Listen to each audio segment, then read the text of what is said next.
வணக்கம். நம்ம இந்த சுகர்கேன் ஜூஸரை பற்றி நிறைய வீடியோ போட்டிருக்கோம். ஆனால் அந்த கமெண்ட்டில் ஃபுல்லாகவே நீங்களே இதை பற்றி எவ்வளோ லாபம் வரும் அவ்வளோ லாபம் வரும்னு சொல்கிறீங்க. அப்போ தயவு செஞ்சு ரியலாக நீங்கள் கொடுத்த இடத்துக்கு போங்க, அவங்ககிட்ட போயிட்டு அது என்ன லாபம் வருதுன்றதை உண்மை எங்களுக்கு எடுத்து சொல்லுங்கன்னு நிறைய பேர் கமெண்ட் பண்ணியிருந்தீங்க. இன்றைக்கி நம்ம எங்கே வந்திருக்கோம் அப்படின்னா, நம்ம வந்து சுகர்கேன் ஜூஸரை வாங்கின கஸ்டமர் பிளேஸுக்கு ஸ்ரீ சாய் செக்கு எண்ணெய் அப்படின்ற நம்ம ஒரு மாவு மில்லுக்கு வந்திருக்கோம். அவங்க அந்த சுகர்கேன் ஜூஸரை யூஸ் பண்ணிட்டுருக்காங்க. இது எங்கே இருக்கும் அப்படின்னு பார்த்தோம் அப்படின்னா, இது குமாரபாளையம், பவானி குமாரபாளையம். இது ஆக்சுவலாக நாமக்கல் மாவட்டம், ஈரோடு மாவட்டத்தோட border, Salem to Kovai bypass ரோட்டில் இது வந்து அமைஞ்சிருக்கு. வணக்கம். வணக்கம். ஓகே, இப்போ நீங்கள் வந்து சுகர்கேன் ஜூஸர் வந்து வாங்கியிருக்கீங்க. ஸோ இது வந்து ஒரு கப்புக்கு இது வந்து இல்லை ஒரு கிலோ கரும்புக்கு எவ்வளவுக்கு வாங்குறீங்க, எவ்வளவு லாபம் வருதுன்ற சொல்ல முடியுங்களா? ஒரு கிலோ கரும்பு 8 ரூபாய். நாங்கள் எடுத்துகிட்டு வர்றது 1 கிலோ கரும்பு 8 ரூபாய்க்கு எடுக்கிறோம். 1 கிலோ கரும்புக்கு 3 டம்ளர் ஜூஸ் வருது. 1 டம்ளர் ஜூஸ் 15 ரூபான்னு கொடுக்குறோம். இதே வந்து அவுட்ருங்கிறதுனால 15 ரூபாய். இன்னும் கொஞ்சம் நாம் சிட்டிக்குள்ளே இருந்தோம்னா 1 டம்ளர் ஜூஸு 20லேருந்து 25 ரூபாய் வரைக்கும் நாம் கொடுக்கலாம். 3 டம்ளர் 45 ரூபாய்க்கு கொடுத்துட்ருக்கீங்க. அதாவது 1 கிலோ கரும்புக்கு நீங்கள் கொடுத்து அந்த 3 கப்பை எடுக்கிறதுக்கு எவ்வளோ டைம் ஆகும் ஒரு அப்ராக்சிமேட்டாக? 1 நிமிஷத்துக்குள்ளே 3 கப் எடுத்துடலாம். ஓகே, 1 கிலோ கரும்புக்கு கிட்டத்தட்ட 1 நிமிஷம் அப்படிங்கும்போது அதுக்கான கரண்டும் அதுக்கான மேன் பவரும் டெஃபினட்டாக 50 பைசாக்கு மேலே இருக்கவே இருக்காது. அது இல்லாமல் நீங்கள் வந்து நம்ம பார்த்தப்பவே வந்து இவங்க வந்து ஐஸ் வந்து போடுறதில்ல, ஏன்னா அது ஹைஜீன் கிடையாது. அதனால் வந்து இவங்க வந்து ஒரு கூலர் பாக்ஸ் ஒன்று வச்சுருக்காங்க. ஸோ அதில் வச்சு கரும்பை கூலிங்காக வச்சு அதில் வந்து கொடுக்கும்போது நல்லா சில்லுன்னு கொடுக்க முடியுது. அப்போ அதோடு நம்ம கரண்ட் பில்லெல்லாம் கணக்கு போடும்போது 1 கிலோ கரும்புக்கு நமக்கு 9 ரூபா செலவாகும். ஆனால் 3 கப்பு 45 ரூபாய் விற்கும்போது 9 ரூபா மைனஸ் பண்ணி ஒரு 36 ரூபா நம்ம 3 கப்புக்கும் போது ஒரு கப்புக்கு ஒரு 12 ரூபா லாபம் வருதுன்றது நீங்கள் சொல்கிறத வச்சு அது கரெக்டுங்களா இல்லை வேறு ஏதாவது? இல்லை, கரெக்ட். 12 ரூபா வந்து லாபம் எடுத்துகிட்டு இருக்காங்க. அதாவது இப்போ ஒரு கப்புக்கு 12 ரூபா வருது இல்லைங்களா? ஒரு நாளைக்கு எவ்வளோ கப்பு வந்து போகுதுங்க?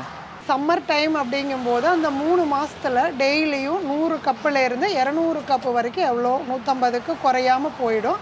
ஆனால் இப்போ இந்த மழை காலத்தில் பார்த்திங்கன்னா ஒரு நாளைக்கு 20லேருந்து 30 கப்பு, அது எவ்வளோ போகுதுன்னு கரெக்டாக சொல்ல முடியல. ஆனால் சம்மர் டைமில் 100லேருந்து 200 கப்புக்குள்ளே போயிடும். ஓகே, அப்போ இந்த மிஷினை வந்து நீங்கள் அதாவது முதல்ல வந்து வச்சது வந்து இந்த மாவு அரைக்கிறது தான். கிட்டத்தட்ட ஒரு 3 வருஷம் வந்து மாவு அரைச்சதுக்கு அப்புறம் தான் வந்து இந்த கரும்பு ஜூஸர் வாங்கியிருக்கீங்க. இந்த கரும்பு ஜூஸர் வந்து வாங்கினதுக்கப்புறம் எத்தனை மாதத்தில் வந்து இந்த போட்ட காசை நீங்கள் எடுத்தீங்க? நாங்கள் வந்து 2 வருஷத்துக்கு முன்னாடி மிஷின் 59,000 ரூபாய்க்கு எடுத்தோம். நாங்கள் எடுக்கும்போது சம்மர் சீசன் அப்படிங்கிறதுனால நாங்கள் ஒரே மாதத்தில் அந்த அமௌண்ட்டு நாங்கள் எடுத்துட்டோம். அப்போ இந்த வாங்கின மிஷினுக்கான காசை ஒரே மாதத்தில் எடுத்துட்டாங்க.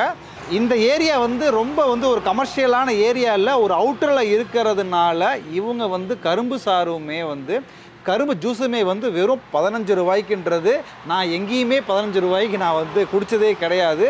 20 ரூபா 25 ரூபா, சென்னையிலலாம் நங்காநல்லூரில் நான் 50 ரூபாய்க்கு நான் குடிச்சிருக்கேங்க.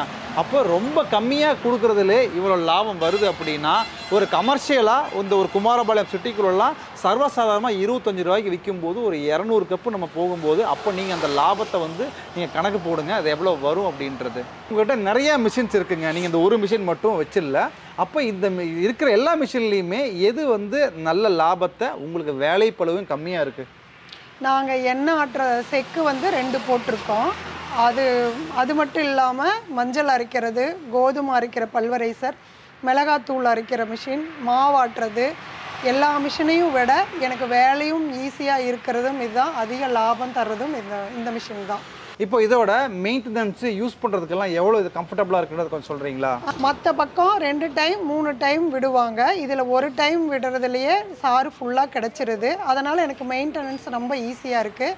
அதே மாதிரி க்ளீனிங் பண்ணுறதும் ரொம்ப ஈஸியாக இருக்குது.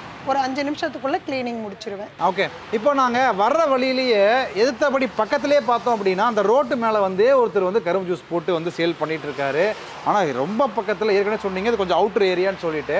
அப்போ இது பக்கத்தில் இருக்கும்போது நமக்கு அது ஒரு காம்படிஷன் தானே, போட்டி தானே, அதெல்லாம் எப்படி நீங்கள் சமாளிக்கிறீங்க?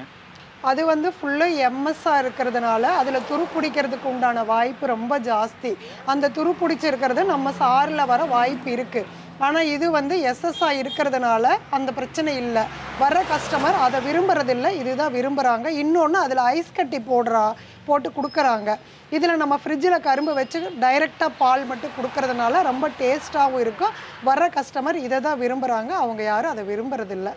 ஓகே, ரொம்ப முக்கியமான பாயிண்ட் சொன்னாங்க. அப்போ அதில் வந்து அந்த கிரீஸ் இதெல்லாம் இருக்கும்போது கரும்பு சாரில் கலக்கிறதுக்கு வாய்ப்பு இருக்குது, துருப்பிடிச்சதுக்கு வாய்ப்பு இருக்குது. ரொம்ப முக்கியமாக ஐஸை நீங்கள் போடும்போது டைல்யூட் ஆகிடும், அப்போ அந்த கரும்பு சாரே வந்து தண்ணி ஆகிடும். ஆனால் இங்கே வந்து அந்த ஃப்ரிட்ஜில் வச்சு இருக்கிறதுனால கரும்பு சாரே ஜில்லுன்னு தான் வரும் அப்படின்றது ரொம்பவே ஒரு முக்கியமான விஷயமா வர்றவங்க பார்க்குறாங்க. அதனால் இங்கே தான் மேக்ஸிமம் வர்றாங்க இல்லைங்களா?